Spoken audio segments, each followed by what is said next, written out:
But when we were campaigning, of course, campaigns were going on smoothly. But if 2017 elections were stolen, and there was a proof by the fact that the Supreme Court nullified the elections, then why did we have to go back to elections with Chebukati as the chairman of IBC? Why did we have to go back with him? We proposed in Parliament to remove Chebukati as members of Parliament. But we were told we will handle Chebukati. The same deep state, in quotes, told us we will handle Chebukati, so stay still. So we said, okay, let's stay still. Of course, they say that there's a quote that says that if you're walking and you don't meet with the devil, know that you're going in the same direction. So indeed, we were going in the same direction. We were going in the same direction with the devil. With the devil. Yes. You see. So I can tell you that at that moment, we ought to have removed Chebukati. But again, we are being told that now, give us your IBC commissioners, give us 4 against 3. Then we produce 4, knowing very well that 4 are not powerful. The only person who holds powers there is who? The chairman. But chair is theirs. But we are convinced that we should not remove this chairman because he will deliver. Are you getting this? So, now that goes again. We go for elections. Then we are going for elections. Even the polls, scientifically, personally, I'm a scientist. I did actuarial science. I'm an actuary. Yes. Even got first class honors already. I believe in those polls. I know those polls. There is no any firm that can meddle with its polls because they know that they're going to lose business after that. Mm-hmm. Should the results come contrary to what they predicted. Yes. Okay? So, all the polls were consistently talking about Baba winning elections. Okay? Yes. Then there comes the deep state. On 10th, on 9th we went for elections. 10th I talked to Baba. I called Baba, told Baba that I'm seeing we are losing elections. We are losing elections. But because Baba was also told that everything is fine. Baba told me that everything is fine. We will not lose these elections. Just be confident, do not panic. We are winning elections. But through my sources, I had received information that we are going to lose elections on 10th of August. Then after that, we are at Bomas. At Bomas, tactfully, when Ruto's people were losing elections, they were conceding defeat. How fast did they know? They were just trying to send signals that, our people are conceding, therefore you as Baba prepare to concede. They had already known the outcome of these results. But let me ask you, Muredi, in this country, election was done on 9th of August. By midnight, the sitting president must know who is the president. How? Because we stopped voting at 6 p.m., counting starts at 6:30, and we are counting 700 ballot papers per polling station. Therefore, by 8 p.m., all 700 ballot papers are counted. And in every polling station, every polling center, first of all, every polling station, there's a policeman. Belongs to the government. Every polling center, there is an NIS person that reports the results to the DCC. DCC reports to the regional commissioner. Regional commissioner. Regional commissioner reports to Kibicho. Kibicho reports to Matiang'i. Matiang'i to president, or Kibicho direct to president. Therefore, by 9 p.m., all results in this nation, because we start by counting the presidential ballot papers. So by midnight, the President Uhuru Kenyatta had known who won elections. Therefore, if Raila was defeated in quotes, we could still do something. Honestly, we had enough time. If Raila won, we could still protect his votes. Okay?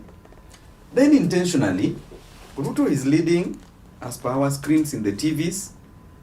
Then when Baba took over, when Baba was ahead of Ruto, then screens went off. No streaming of those results. So what was being done at that time?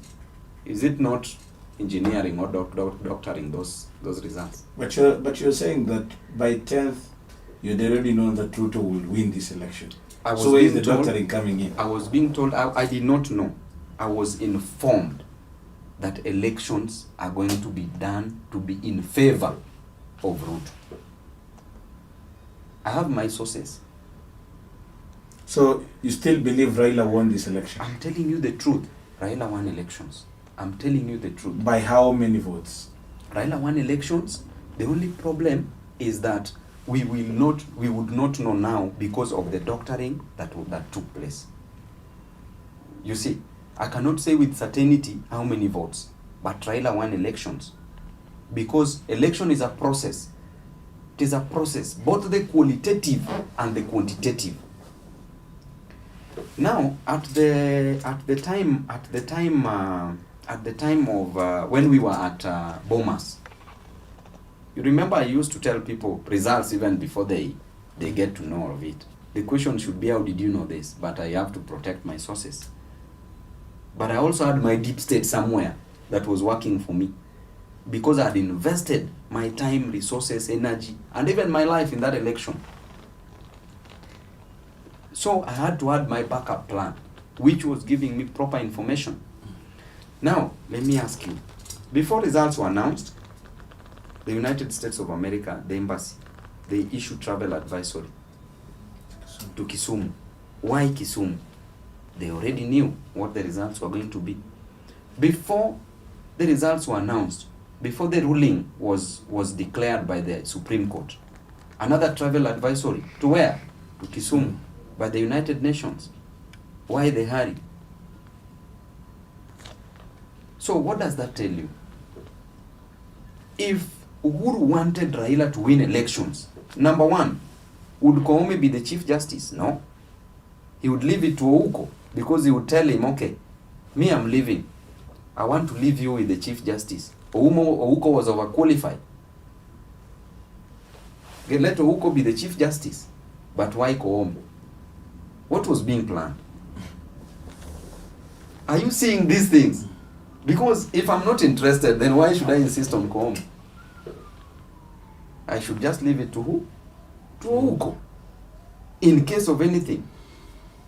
But suppose there is Koome, then things would be protected again. Then that brings us back to again the long con. So, there's a day I called Kibicho. I told Kibicho, the way things are moving, we need to act very fast. So he asked me, Babu, what do we do? I told him, Kibicho, we need to arrest Chebukati immediately for bungling elections. Do you know what Kibicho told me? Babu, wacha vita, wacha vita. Nikasema, what is happening na huyu mtu? Was this part? Was this? I'm telling you the truth.